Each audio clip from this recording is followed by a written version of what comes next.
All right, joining me now, SI Media Podcast. He's not a regular, but he's been on many times, which I appreciate. First time, I think, in person. We've done this pre-Zoom.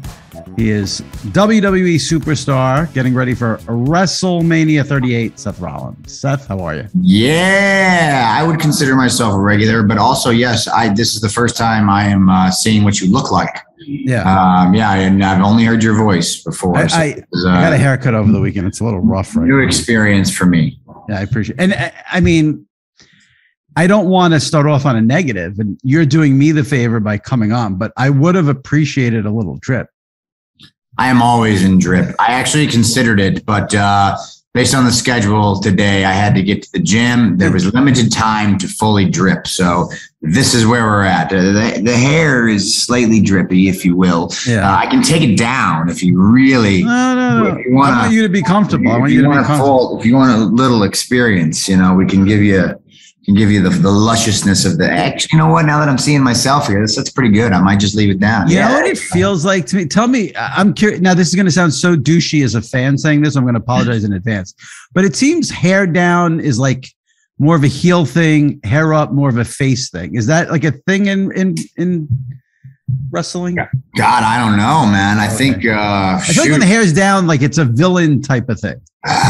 I guess maybe, but I don't know. I never thought about it. I try to do both. What I like to do is have the Brad Pitt effect, is what I like to call it, because that guy changes his look every so often that you don't even know what his base look is. So he can do anything. He's like a chameleon when it comes to it. And people still think he's beautiful, Now, look, I've got a very signature type look, but I like to do some different stuff with my hair now and again to throw the people off, give them a fresh taste. Yeah.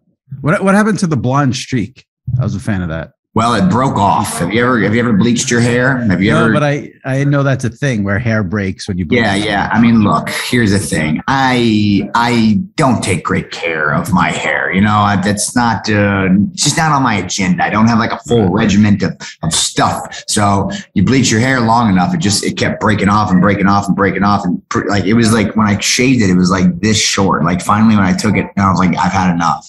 Right. So I let it grow out, and then it's never come back. But little tidbit of a story for you here. Yep. WrestleMania in New York, the last one we did in New York, 35 maybe it was, or something like that, with myself and Brock Lesnar. I had the intention of bringing the streak back. I had it. It was all set. I was ready to go. I had an appointment, and then when this information made its way up the chain of command, by the time it got to the tippy top, it got axed. And so I would assume that would be Vince who axed it. I will not name names. Why did Vince axe it? What was the reason behind whoever axing it? It was axed because it was said to me that it would be a distraction as opposed to an accent. People would be only talking about these sorts of things instead of focusing on the match and the story and all of that. So far be it for me to resist that, but it was what it was. There's a little tip for you.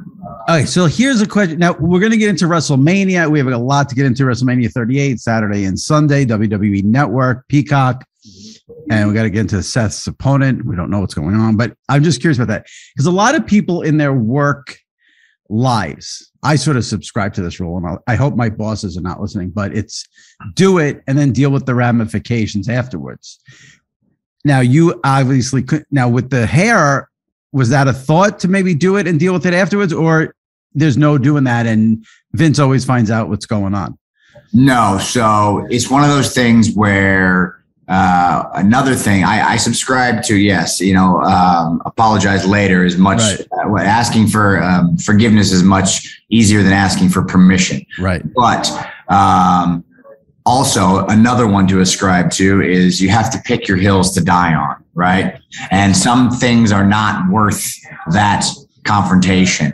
And the last thing you want is on the biggest night of your career, essentially, you know, for your boss to not give two shits about your performance and is only focused on one aspect of your costume. And so I'm very collaborative with Vince when it comes to stuff like that. And I didn't want to surprise him in that regard. And it wasn't a crucial part to the presentation. It would have been cute, but it wasn't worth it. You know what I mean? Yeah, definitely. Got to pick your battles. All right. So we've got WrestleMania 38 Saturday and Sunday. It's now a 2-night extravaganza. Let me start with that. Before they went to the 2 nights, I guess maybe last year, the year before was the first time they did it with 2 nights. That was getting to be a really, really long ass show. Oh. What was that like for the superstars? Well, the longer it got, the worse it was. And the one in question is the New York WrestleMania, which literally from the pre-show to the finale was like 7 straight hours. And that is obnoxious. That is way too much wrestling. And mind you, my wife won the main event that night. They didn't go to the ring until after midnight. Right. Which is just asinine. And the crowd was tired. It caused such a catastrophe because the subways had shut down and no one could get back to where they were going. It was such chaos because we were out at MetLife in the Meadowlands. So, I mean, it is a whole bag of worms that opened up from that. So, yeah, man, it is no fun. And that main event, which was awesome and super historic, suffered from just the crowd being drained. They wanted to be there for everything, but I mean, you only have so much energy, you know what I mean? You can only put so much caffeine into your body before your heart explodes. So it is this weird dynamic where, you know, in all of sports, you know, we love sports. We love the event. We're all about the event, but we want it to be short. You know, baseball does this, you know, stupid thing now with a runner on second base and extra innings. NFL, they don't want too many overtime, so they concoct these rules. And now we've got a 2-day WrestleMania. We love our events. We just want them in a timely fashion, I guess. Yeah, I mean, it's one of those things where you want it all. You want to have your cake and eat it too, right? I think as a fan. So it's kind of what it is. But I mean, I don't think we need to go. I think 7 hours is just too long, you know? Like I think WrestleMania 4 hours is solid. That's a solid number. Once a year, 4 hours, I can live with that. But 2 nights, 7 hours, I don't know. Pick your poison. Yeah, for sure. And we'll get into the storyline, but I got to ask you, I know you're a big sports fan. I know you're a big Chicago Bears fan. I would assume you're a huge Cubs fan as well, or is that a wrong assumption? No, man. White Sox. The good assumption. Cardinals, baby. Okay. We've talked about this before, and I have a terrible memory. I mean, it's obviously atrocious that you're a Bears and Cardinals. Explain it again now. It's clashes. I mean, you just do what your family does, man. That's my grandpa. That's what he did. We watched Bears games on Sundays in the fall and the winter, and then the Cardinals games were on in the spring. I never questioned it when I was a tyke. And once it's ingrained in your system, you can't betray your grandfather. God bless. You know what I mean? Well, it goes two ways. Either you join forces or you go against him to, you know, bust balls and I had my moments in football in my teenage years where the Bears were awful. And I was like, why aren't we rooting for the 49ers? I'll root for them. They're the sexy team of the era, you know, Steve Young, Jerry Rice, all those guys. And so I had my fling with the Niners, but then I came back around. I circled back around to Chicago. So as a big NFL fan, when you do these, you know, the big shows like Mania, SummerSlam, et cetera, and they're in these, you know, for instance, this WrestleMania on Saturday and Sunday, WrestleMania 38 on WWE Network is in Jerry World in Dallas, obviously a landmark stadium in the NFL. So if you're an NFL fan, do you get pumped up when you're in these kind of venues? Oh yeah, that's awesome. I mean, first of all, we live for the stadium shows. I mean, this year, I think more than any, we're doing a ton of them, which is incredible for just the stature of WWE as it is. But I missed the Jerry World WrestleMania 32. My knee was still in flux at that time. And so this will be my first opportunity to really get to do that. And so I'm really excited to get out there, to experience just the screen, what it all looks like, all that good stuff. So anytime we get into a huge stadium, it's a blast for me. So let's talk about you specifically in Mania. I'm going to, in the interest of full disclosure for my listeners, we're taping this late Monday afternoon. Podcast will come out Wednesday. So Seth still has Monday Night Raw. He had a meeting with Vince McMahon Monday morning. And this is like a classic wrestling thing, because it's like the theme is that there's no storyline for Seth, but no storyline for Seth has become a storyline. Yeah. So how do you make it work where your storyline is that there's no storyline and no opponent? Well, you do what I've been doing and you try to make it work. You know what I mean? You try to make it work. And so that's what I've done the last few weeks, try to work my way into WrestleMania. And look, people say that this is ridiculous. This is preposterous. You're Seth freaking Rollins. How could you miss WrestleMania? If you only knew how close to the truth this storyline was, your mind would be blown, because this is a very legitimate situation for me.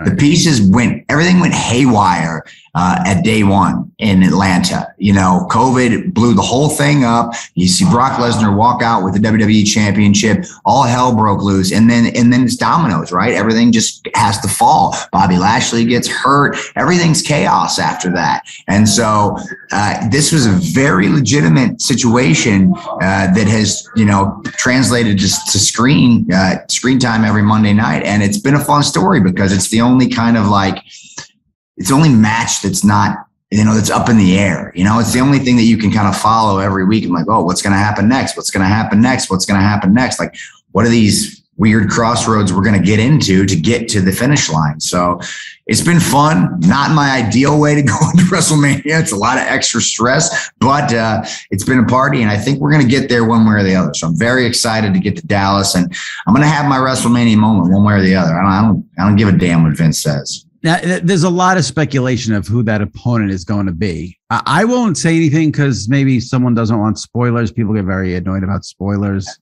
But someone who recently signed with WWE, there's a big rumor that that's the opponent. But do you feel like when you're in that moment at WrestleMania on Saturday, you're in the ring, everyone's waiting for your opponent?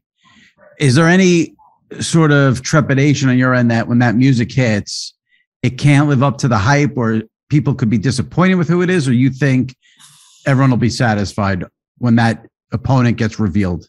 On Saturday. I think, Saturday, Sunday, either way, I think it's going to be a moment. And one thing that I've learned on this journey of trying to find my way to WrestleMania is that I am Seth freaking Rollins, and I am the moment. I am the moment. You look at WrestleMania over the last 9 years, 8 years, 10 years that I've been a part of it, and all I do is make moments. And it doesn't matter who I'm in the ring with or what we've got going on. I find a way to make moments, and so I am the moment. I am my own main event at WrestleMania. Anybody who's lucky enough to share the ring with me has a good chance to steal the show. I mean, you can run down the laundry list of my past WrestleMania accomplishments. We could do that all day, but it's right there in front of you. It took me a little while to see that, but I am WrestleMania, and I am the new Mr. WrestleMania. Sean, he had his time. He'll always be the original Mr. WrestleMania, but you look at the track record in the last decade, they don't get no better than me, baby. So you mentioned you had one of the all-time WrestleMania moments at WrestleMania 31 when you cashed in the Money in the Bank and ended up getting involved in the Roman Lesnar match, and then you won the title, obviously. Is there ever a part of you that thinks like that moment's going to be almost impossible to top because it was so, that is an all-time moment right there. Yeah, it's one of those where if you're lucky enough to have a moment at WrestleMania anywhere on the card, that's something that can live forever. As we keep piling on these WrestleManias, I think we're at 38 now, with 2 nights now. It's a tough task to find a moment that's going to live forever. And the fact that I've been able to do that and really carve out a couple of moments I find that are going to live forever, or at least in people's memories, it's quite special. But yeah, there is always that expectation. That bar has been set, literally sky high. It doesn't get much better than a first-time cash-in, title win, WrestleMania in the main event. So yeah, I've always got that in the back of my head. How can I top that? But I think that's fun. That's the challenge. And it may never be toppable. It may just not be possible for me, for anybody, who knows, but I'm going to keep fighting. I'm going to keep trying. I'm going to try to find that story, going to find that moment, going to find that match. And that's the beauty of the business. And that's the beauty of the art form, is it's all subjective, and it can never be stopped. There's always something better, always something bigger. And you got to be out to find that. It feels like, to me, you had a little thing with Roman recently, but I feel like it didn't go full blown what it could be. Do you feel that way? Like, do you feel like you still have a lot left to do with Roman in terms of storyline and potential big matches? Oh yeah. Let's not forget, I am the only person with a victory over Roman Reigns in a title match on pay-per-view. That gets lost in the shuffle. I beat him. Period. That's all there is to it. I won by disqualification. On top of that, there is just mountains of history between me and Roman. I mean, you look at everything that he's accomplished in the last year, the person that he's become, it's absolutely incredible to see. And I'm still the one guy who knows how to get to him. The one guy. If you look at everybody else, all the other matches that he had, some huge marquee ones leading up to Royal Rumble, nobody was able to get here with him the way I was. And I'll always have that. Always. I know he exercises demons with the chair and all that stuff, but there is always unfinished business between Roman and I. He still hasn't beat me when it comes down to it. And so I think that's going to eat at him more than anything. Sounds like to me you're not acknowledging him.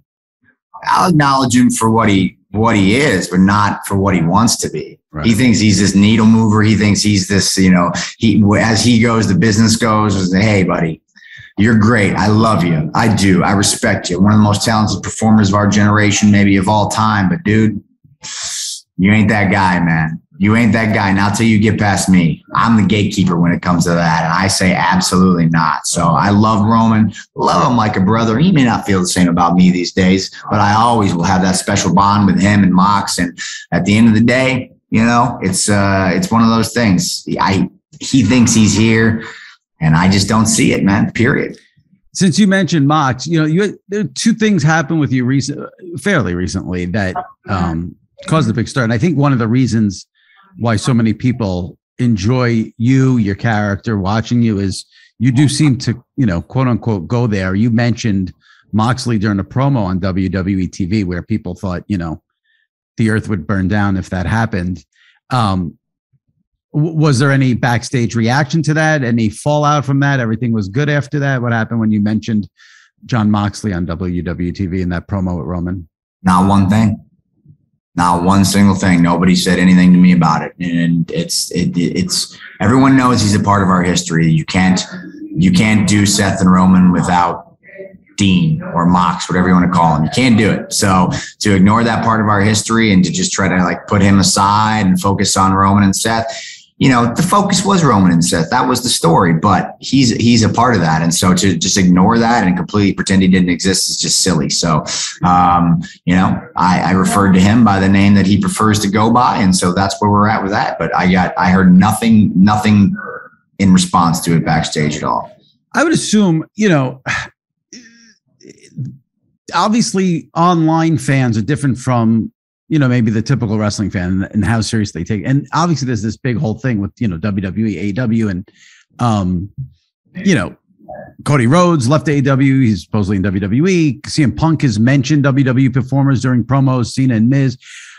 As a superstar in the WWE, do you think you guys should be going at it during promos and mentioning the other promotion? Or do you think don't acknowledge the other promotion? Because it does seem like if you I don't know if this is considered a bad thing backstage with the boys, quote unquote, but if you want to get instant attention, go mention AEW on WWE TV if you want. I mean, is that a bad thing, or what's your philosophy on that? Yeah, to me, it's one of those things where I think if it's very useful, it's fine. To me, the references you spoke of just now are two kind of different things, right? I didn't use the reference to Mox to talk down to somebody. I wasn't trying to diminish anybody's accomplishments or saying it wasn't like that. It was, he's a part of our story. Roman wouldn't be the same if it wasn't for him and I. The other side of that coin is the way that can be used by those guys. And look, they can do whatever they want. I find it very tacky and very lowbrow. Personally, I think that it looks and reeks of desperation, and I just don't think it's anything on our television show that we need to go there and talk down about those guys. They're doing their thing. They're doing it very well. We're very happy for them. I am, at least personally.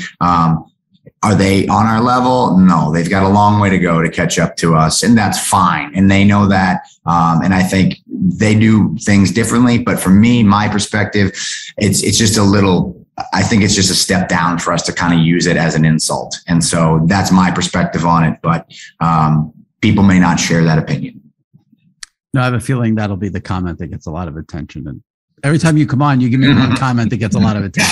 So somebody's going to look for a hot take. There's a semi-hot take. It's interesting that we're doing this, like I said, late Monday afternoon. The biggest story in the entire world right now is Will Smith and Chris Rock. This will come out Wednesday. Hopefully it'll still have some legs. Now, here's what's interesting about it from my perspective, having you on. You had an incident in recent months where a fan came out of nowhere, and I always find that funny too, that it's called a fan, because obviously the person's not a fan if they're doing that. And for me, someone who saw the Will Smith thing last night, and someone who's a wrestling fan and a fan of yours who followed that incident, and then someone who covers sort of media and sort of lives in this online world, it's fascinating to see when things like this happen, how nobody thinks it's real. Nothing's real anymore. Everything is like no one thought that fan, a lot of people didn't think what happened to you was real. They didn't think that, they thought the Will Smith, Chris Rock thing was staged. So let me go to your incident first. Obviously we know that was 100% real. Just take me through that and what that was like for you, and before, like during and after. During, I couldn't even, it was so fast. It was 5 seconds long. You know what I mean? Like I was just walking back. I think I had just beat Finn Balor in a match, maybe had stomped him and laid him down. And I was on the way back. And I distinctly remember thinking to myself, well, should I turn back and look at him or just walk straight out? Because, it just depends on how I'm feeling. And I was kind of in that mindset. And I just see a figure in the back, but you couldn't tell it was a fan or that they were coming directly at me, because our backdrop is just all black when it's not lit up. And there's always stage hands and pyro guys and people running back behind the cameras when they're not shot. So it wasn't anything that I was even thinking about. It wasn't even in my brain. We have a great security team. And I was just like, it never even crossed my mind until he was coming around our cameraman and he was within, 2 feet of me. And then I just tried to brace as best I could. There was no moving because he was hauling. That boy was hauling, man. He was flying, and he hit me and we went down. And, my first instinct was just to defend myself as best I could without throwing any punches. And I didn't really know what had happened. And before it even, 1, 2, 3 to make sure I was fine and he wasn't throwing any punches or anything. I didn't have any weapons, thankfully. Our referees were there, and then security was on top of it. And they were pulling him off, and he had a handful of my hair, and I was able to kind of pry him loose of that. But after that, that was it. It's not my responsibility to take care of those things. And I certainly wasn't going to take a shot at a defenseless man. He's being held back by a bunch of people. And to his credit, again, he didn't have a weapon and he didn't strike me in any capacity. So I didn't feel the need for anything retaliatory at that point. I was mostly just startled and bewildered, was the only thing. It was just, whoa, what even just happened right there? I've had a few fan incidents in the past, but nobody has full speed charged at me like that. If they're getting in the ring, it's different. You can see what's happening, but this was just way out of left field and had no time to react. So I thought I handled it pretty well. Everybody had their hot takes on how I should have handled it or what I should have done. Right. I saw that. Some people were like, why didn't you kick the shit out of the guy? Why didn't you kick the shit out of him? Why didn't you see him coming? I'm like, dude, right. I think like people, if he would have come at me, I would have, I'm telling you, you don't know till you're there. You love to be a tough guy when you're typing on your keyboard or on a microphone, but you just never know the situation until it's at your front door. And now, is that a thing for you at all? Then when you get backstage and it's over and you've come down from it, is it a thing where you're like, oh, now we got to convince people that this was not a work in any way, shape, or form. I mean, I figured I figured it would figure itself out. I wasn't even concerned with that. I was just glad I was safe and that it didn't end up worse than it was. And the guy was clearly mentally not stable. I mean, we followed up on it obviously a little bit and kind of what his motivations were. And if you saw any of that stuff, yeah, I just was glad that he wasn't hurt in any way, because he needs help. He needs real help, like mentally, to understand kind of the difference in what's real, not. On a lighter note, give me sort of your review of Will Smith's open hand slap. Give me like the technique, good form. Could he get a WWE ring with you? What do we got?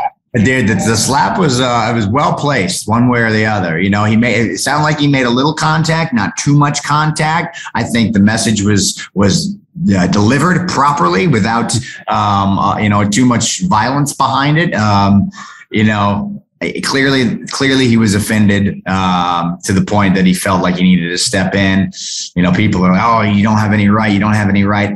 I know, I agree. Two wrongs don't make a right. But I mean, I know if you caught me at the wrong time on the wrong day with the wrong joke about my wife, I might have slapped you too. It's just one of those things. Right. Two wrongs certainly don't make it right. I'm in no way condoning striking another person based off a joke, but I can see how it would happen is my point. Well, the only thing, I could see how it would happen if they were maybe in a different setting, but like you're on live TV, that might not be the place to walk up to the stage and, Yeah. I mean, and I don't know their whole history. I don't know the whole deal. I haven't followed it enough. 100%. Yeah. It was like very much a premeditated. He had many, many moments where he could have gone like, yeah, maybe I should just sit back down before this gets out of hand. It was amazing how there were so many great wrestling themed tweets about, someone said something like, this isn't that big of a deal. Stone Cold once beat up Doink the Clown at the Slammies. And everyone was like, Vince right now is frantically trying to book Will Smith and Chris Rock for this weekend. Who knows? Yeah. We'll see when I'm standing in the ring what it looks like. I mean, if getting jiggy with it hits, I know the best tweet wrestling theme that I saw about it was from Jerry the King Lawler, who said, me and Andy Kaufman did this shit 35 years ago. Unfortunately, you got to be a little older like me to fully appreciate it and get it. But I thought that was a brilliant tweet. No, I'm a lover of all things Andy Kaufman. So yeah, I think that's great. That's tremendous. If they're on that level, if Rock and Smith are on that Andy Kaufman level, then this is some genius business right here. Yeah. Time will tell. We'll see how it goes. I want to ask you before we wrap, we'll close with some WrestleMania plugs on WWE Network, April 2nd, April 3rd, Saturday, Sunday, WrestleMania 38, Seth Rollins against big question mark. I had your wife, Becky, on the podcast a couple of months ago. She was great. I really enjoyed talking to her. She's obviously going to be at WrestleMania playing a huge part in it. And you guys are new parents.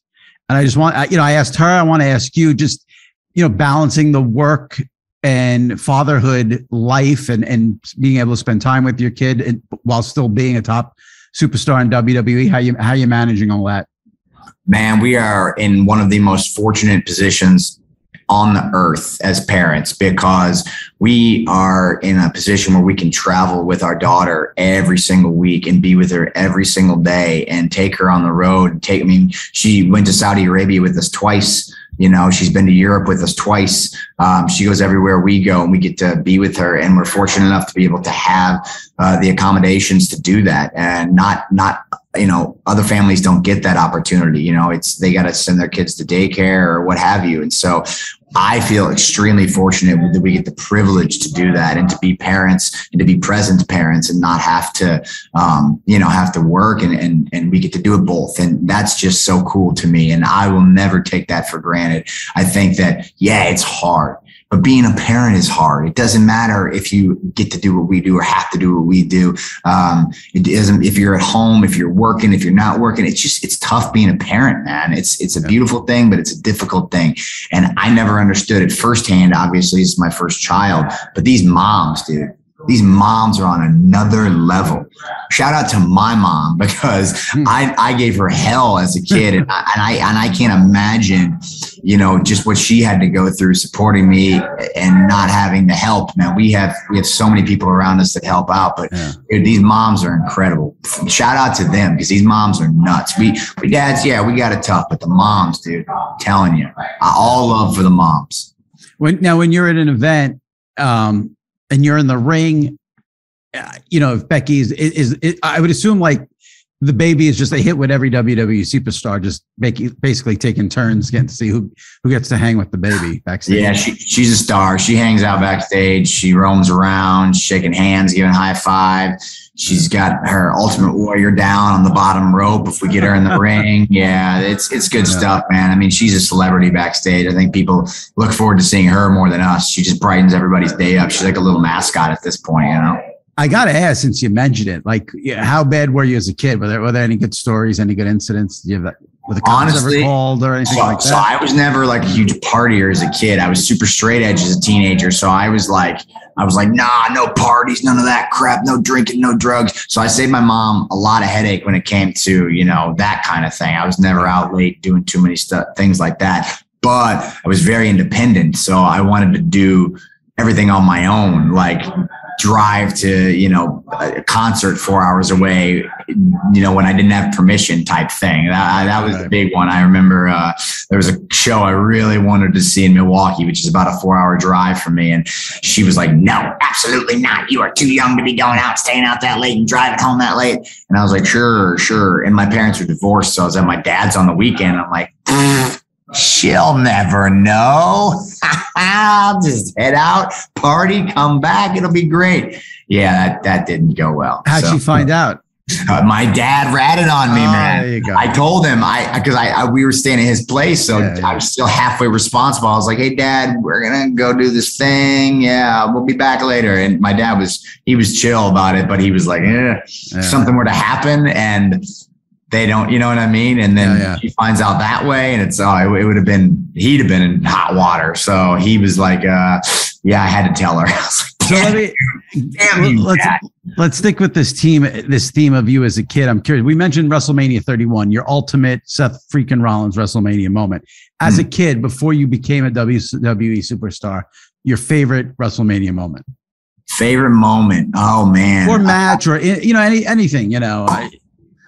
I mean, man, my favorite moment, I think there's two that really impacted me, I think, substantially. There's so many in eras, but I think the one that really hit me was actually Jeff Hardy.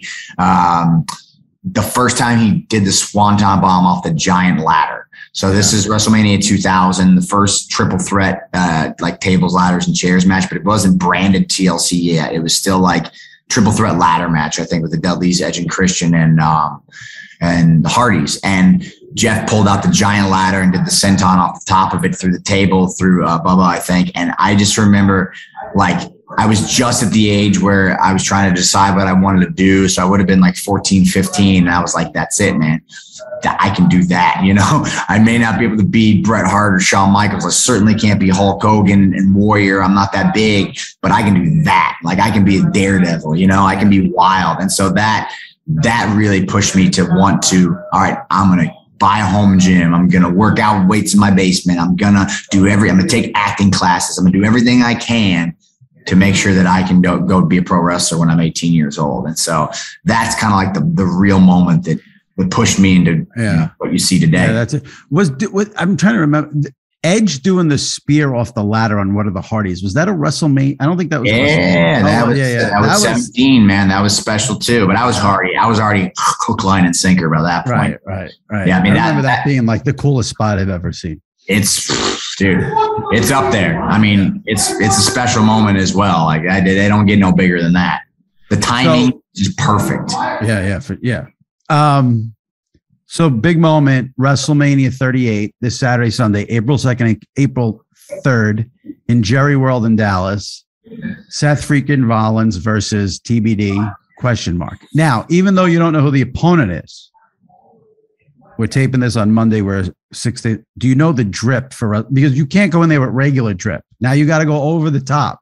I do have everything Seth Rollins will be over the top come Saturday or Sunday at WrestleMania. Yeah, we've the team's ready. We've got a plan in place. So things are going to look real good for Seth freaking Rollins out there in Dallas. I would not disappoint when it came to the drip. Absolutely. WrestleMania. You look at my past WrestleMania drips. They're all quite special as well. So we're gonna add to that list this time. Right. WrestleMania, you can't like just come up with drip 2 days beforehand. It's got to be planned out. It's definitely a pre-planned, months in advance type drip. Although, again, now we go all the way back to the beginning of this conversation. I tell you, it's been hell trying to get myself on WrestleMania, not just on Raw Monday nights, but backstage as well. And so I've had a lot of, ups and downs when it comes to what I was going to do. So it's been hell, man, but we got something good. Do you have a preference being on Raw or SmackDown? I mean, I think a 3-hour show is just obnoxiously long every week. It's just everything gets stretched out, and you've got to cram. I mean, you got to fill 3 hours of television. There's just nothing to be done. That's just how it is. So I think 2 hours is a beautiful kind of number for a pro wrestling show. And I think it's easier to make everything mean a little bit more. On SmackDown, when I was there last year, I hardly ever wrestled on television. And so it was kind of a big deal. You look at Roman, he hardly ever wrestles on television. I think maybe like a handful of times in the last year. And so when he has matches at these pay-per-views, they feel like big deals. And on Raw, I've wrestled in like 26 5-star matches in the last 2 months. It's just been wild, the amount of, actual wrestling that I have to do. And I'd love to avoid that, but it is what it is. I like the fact that I get a lot more screen time on Mondays because you have the extra hour, but yeah, it's a apples to oranges type thing. I do think 3 hours is just a lot to ask every week of a viewer.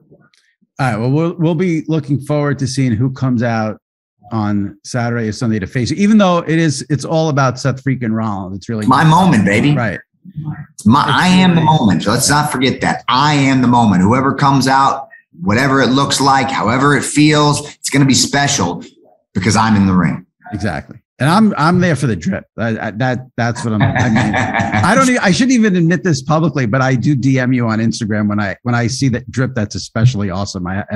He does. It cracks me up. He slides in the DMs and he's very pleased with himself. It's so good with the drip. It's one of the greatest like little gimmick things I've ever seen. Man, you got to remember this is fun. We got to have fun sometimes, exactly. Man. Well, when I see people on Twitter being like, "That looks ridiculous," I'm like, "You're an asshole. You don't get this. You don't get this." Fun. Yeah. It's got to be, we got to smile, man. We've had 2 years in a pandemic where we've been miserable. Like we're about to jump into another war. Like things are crazy. This is pro wrestling. Let's have fun. You guys were always sort of ahead of the curve with having fans back and doing, but like here, I mean, I'm here in New York where it's been like now, I'd say a month, 3 weeks where we feel like COVID's over. Like you don't want to say it because of a jinx, but the mandates were lifted and we got no. And have you noticed anything different the last few weeks at shows or live events, anything like that with like the pandemic fully in the rear view mirror and stuff like that with the live crowds? I mean, I think there's just a little bit of hope, everybody, like, especially we were in Toronto this past weekend, did some shows there for the first time. And since we've been, back touring live. And so we had to cancel some in December because, the Omicron had popped up and everybody was getting sick again. And it was like, just to be there and have that, it was a very cathartic feeling for these people for the first time in Ontario, getting the opportunity to come and do this again. And so I just think that's kind of the general vibe that I've been sensing. It's just this, when you get out there for the first time and really just get to let everything go, whether it's a concert or WWE, you get this catharsis, like, yes, this is life. This is life. We get to live it again. And so there's just a hope and a feeling that not only is there a light at the end of the tunnel, but we're opening up the door, we're there. And again, like you said, let's knock on wood and hope that that's the case. But it's been very nice. You really could not have said it. You really hit the perfect word for it, cathartic. I went to my first concert a couple of weeks ago, And that is the word I would use. It was weird at first, but that you hit the perfect word for it. It was cathartic. That really, I could see that for especially WWE, which is a fun event, and it's so great, the interaction with the fans. That would be a great first thing for people to go to post pandemic if you're ready to jump back into something with a crowd. No, it's a party, man. It's a good time. If you can make it out to WWE Live, the TV shows are one thing. Raw and SmackDown are a lot of fun, but the live experience, even just the people watching, man, is a blast. So if you're listening and you haven't done it, check it out, dude. It's such a good time.